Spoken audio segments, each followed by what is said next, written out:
just in the last hour or so, a man came here to pray, and I saw him make the sign of the cross. A woman was here dabbing her eyes. This is a place of raw emotion, to say the least. Each and every year, I consider it both a profound tragedy and a profound privilege to tell these stories. 9/11 is not past. 9/11 is present, with reverberations to this day. In a sanctuary in Garden City last month, loved ones remembered Matthew Perlunger, a Nassau County police officer for nearly 24 years and a Navy veteran. Matty, as he was known, loved Disney World, Star Wars, and fishing. In other words, he loved living.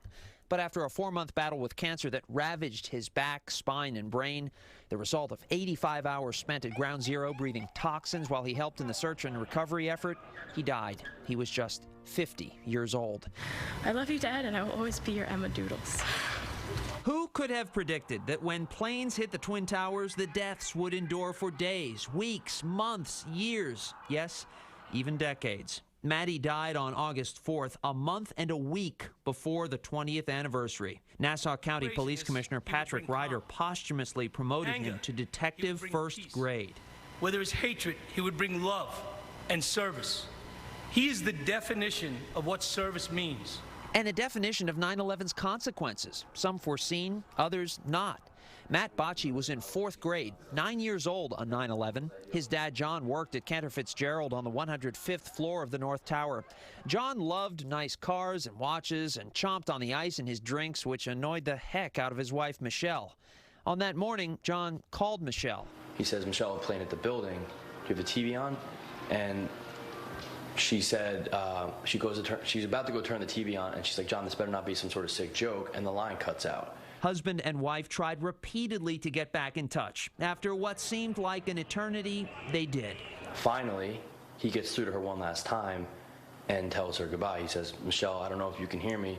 You're the love of my life. I'll love you forever. And she says, I love you. And that was the last time she spoke to him. John's remains were found 3 days later. He was one of the 658 Cantor employees who died. He was 38 years old with 4 kids, including Matt. That's one thing that really bothered me the most, was how he could be taken so soon.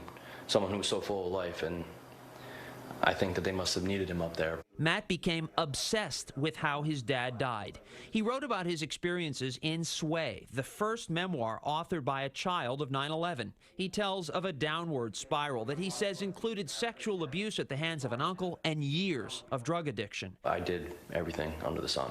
In an example of 9/11's tentacles of consequences, Matt thinks his dad's murder fueled his addiction. The moment I found, I guess, my drug of choice, I had this unexplainable relief that allowed me to finally shut off everything that was going on in my brain. Now sober, he says, since July of 2015, Matt offers advice for fellow loved ones of 9/11 victims. I focused on his death for years, over a decade, instead of on his life. And that's what I'm doing now today, is remembering him and honoring him by the life he lived and not focusing on his death. And that might be the overarching lesson of 9/11. Focus on life and rebirth. Enter Larry Silverstein. He led the redevelopment of much of Lower Manhattan. But here's the crazy part. Were it not for his insistent wife, he might not have been alive to do that. On 9/11, Silverstein was about to leave the house for a meeting at the World Trade Center. She said, you can't go this morning. I said, why can't I go? She said, because I made an appointment for you with a dermatologist. Silverstein initially resisted. Eventually, he gave in. Yes, I would have been there, absolutely. So in fact, she saved my life. A life he has spent rebuilding a decimated neighborhood. Everybody was telling me that I was stupid to spend another minute focusing on rebuilding the Trade Center. Of course, no one's ever going to come back here. No one's ever going to live down here. No one's ever going to occupy a business place down here. No one's ever going to finance any buildings we built here. I mean, Silverstein, get your head straight.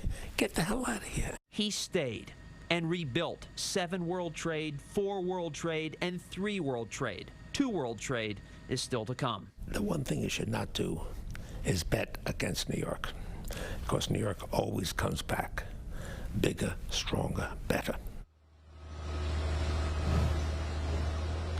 And Silverstein continues his work here in Lower Manhattan at the age of 90 years old. We've talked about people visiting the memorial pool this morning. We just saw the former Secretary of Homeland Security, Jeh Johnson, slowly circulating and paying his respects here at this memorial. Few people know the threats that the country has faced in the intervening years since 9/11 better than the former Secretary, Jeh Johnson. Live in Lower Manhattan this morning, Roseanne and Bianca, back to you.